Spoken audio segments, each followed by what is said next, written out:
नमस्कार मंडळी, मी आरोही तुमचं स्वागत करते आपल्या यूट्यूब चॅनलवर, ज्याचं नाव आहे आरोही लाईफस्टाईल 2. आणि हे माझं दुसरं यूट्यूब चॅनल आहे. तुम्हाला जर माझ्या पहिल्या चॅनलबद्दल माहिती असेल तर ते चॅनल माझं हॅक झालेलं आहे, त्याचा प्रॉब्लेम झालेला आहे, ते मॉनिटाईज होऊ शकत नाही, म्हणून हे दुसरं यूट्यूब चॅनल खोललेलं आहे. तर प्लीज सपोर्ट करा. आणि हा माझा त्याच्यावरचा पहिला फुल ब्लॉग आहे माझ्या शंभूचा बड्डेचा. ज्यांना माझं पहिलं चॅनल माहिती आहे आरोही लाईफस्टाईल, त्यांच्यासाठी मी सांगते, ह्या चॅनलला सबस्क्राईब करा. हे माझं नवीन चॅनल आहे आणि माझ्या शंभूचा पहिला बड्डे आणि दुसरा बड्डे दोन्हीचे व्हिडिओ त्याच्यावर टाकलेले आहेत. हा तिसरा बड्डेचा यूट्यूबवर हा व्हिडिओ मी दुसऱ्या चॅनलवर टाकते आहे. तर इथे रात्रीचे 4 वाजलेत बघा, सगळे झोपलेत, अंधार आहे पूर्ण घरात. रात्री 12 वाजता केक कापून झाल्यानंतर इथं माझा पसारा बघा तुम्ही किती पडलेला आहे.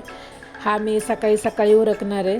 त्याच्यानंतर इथं आत्ताशी माझे गुलाबजाम तळून झालेले आहेत, सगळे बघा पाकात सोडलेत. मला वाटतं जवळजवळ हे एक 3-4 किलोचे गुलाबजाम बनवले होते मी. आणि त्या शंभूच्या बड्डेच्यासाठी मेनू आमचा फिक्स असतो की पावभाजी आणि गुलाबजाम. तर इथे मस्तपैकी गुलाबजाम आपले किती सुंदर कलर आला आहे बघा, किती छान फुगलेत आणि मस्त तरंगतात ते पाकात. खायलाही तितके सुंदर झाले होते. दुसऱ्या दिवशीची सकाळी मी लवकर उठले, 4ला झोपल्यानंतरसुद्धा मी 8-9 वाजेपर्यंत उठले होते. त्याच्यानंतर मी भांडी घासले, पूर्ण किचन आवरलं. उपवास होता म्हणून साबुदाणे भिजत घातले होते. शापूची भाजी चपाती नाश्त्यासाठी केली आणि इकडे शंभूचा फेवरेट मेनू आमचा पावभाजीची पूर्ण तयारी करून झाली. आणि व्हेज पुलाव करायचा होता त्याच्यासाठी, त्याला फार आवडतं. आणि इकडे मी माझ्याकडं एक कुकर आहे, तर मी ते थोडे बॅचेसमध्ये करून घेत होते, भाजी शिजवून घेत होते. एका साईडला बिर्याणीसाठी किंवा व्हेज पुलाव म्हणू शकता तुम्ही, त्याची तयारी चालू होती. आणि इकडे सईला तिचे काका खेळवत होते, इतकी खेळत होती, तिला वाटत होतं मज्जाच चालली आहे. आणि मेन म्हणजे शंभू गेला होता तिच्या आजीकडे आणि तो हे बघा डायरेक्ट केक कापायच्या वेळेसच घरी आला होता. आणि माहीत नाही त्याला केक कापायच्या टायमिंगला का झोप आली, इतका वेळ खेळला छान सगळा. आणि 3-4 दिवस झालं माझा बड्डे करत होता आणि किती जांभळ्या देतोय, सगळे हसत होते की ह्याला आज का झोप आली आहे, कारण कधीच तो इतक्या लवकर झोपत नाही आणि आज त्याला झोप आली आहे. आणि इकडे माझी प्रिन्सेस बघा, माझी लाडूबाई सई कशी बघतीये काय चाललंय सगळं. आणि त्याच्यानंतर इथं आम्ही छान माझ्या शंभूचा म्हणजे तस्मयचा 3rd बड्डे सेलिब्रेट केला. कळतच नाही आहे काय बोलावं, कारण आत्ता असं वाटतं की आत्ताच काही दिवस झाले होते की माझा इतकासा शंभू माझ्या हातात आला होता आणि त्या गोष्टीला आज 3 वर्ष उलटून गेलेत. त्याला 4था बड्डे लागला आहे. इतका पटपट वेळ आयुष्यात पुढं जातो, खरंच कळत नाही मुलांसोबत. मुलं इतकी पटपट मोठी होतात.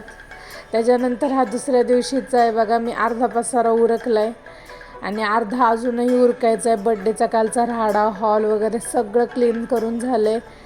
आता इथे हे सगळं पण क्लीन केलं आहे, फक्त गॅस घासायचा राहिला आहे, तर तो पण मी घासून घेते. आणि हे बघा सगळं माझं किचन चकाचक झालेलं आहे. आणि आजही उपवास, तर 2 दिवस उपवास म्हणजे माझा श्रावण असतो पूर्ण महिन्याचा, ते चाललं होतं. आणि इकडे शंभूचे फुगे फोडायचे चालले होते, त्यासाठी खिचडी केली ती मी. आणि खिचडी खाऊन झाल्यानंतर बघा इकडे दोघं बहीण भावांची खेळायची फेवरेट प्लेस आहे ती म्हणजे खुर्ची खाली. आणि अचानक इतका जास्त पाऊस आला आणि शंभू खाली भिजायला गेला आणि त्याच्या पणजीला म्हणतो ये आपण पावसात भिजू, तू छत्री घेऊन भिज, मी असाच भिजतो.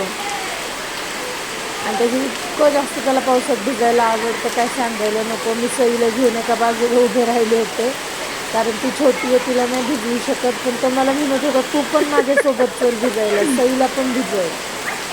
बघा का म्हणतो सगळ्यांनी या भिजायला, सगळ्यांनी चला भिजायला. तो हात धरून ओढून घेतो पावसात भिजायला सगळ्यांना. त्याला इतका जास्त पाऊस आवडतो ना की त्याला काही शब्द सांगताच येत नाही. आणि तुम्ही प्लीज माझ्या चॅनलला सबस्क्राईब करा, व्हिडिओला लाईक करा, शेअर करा, कॉमेंट करा. असेच नवनवीन व्हिडिओ बघण्यासाठी प्लीज चॅनलला सबस्क्राईब करा. आणि माझ्या जुन्या चॅनलबद्दल काय झालं काय नाही झालं हे मी पूर्ण डिटेल्समध्ये सांगेल, कारण जवळजवळ 2K त्याच्यावर सबस्क्रायबर झाले होते. तर थँक्यू फॉर वॉचिंग.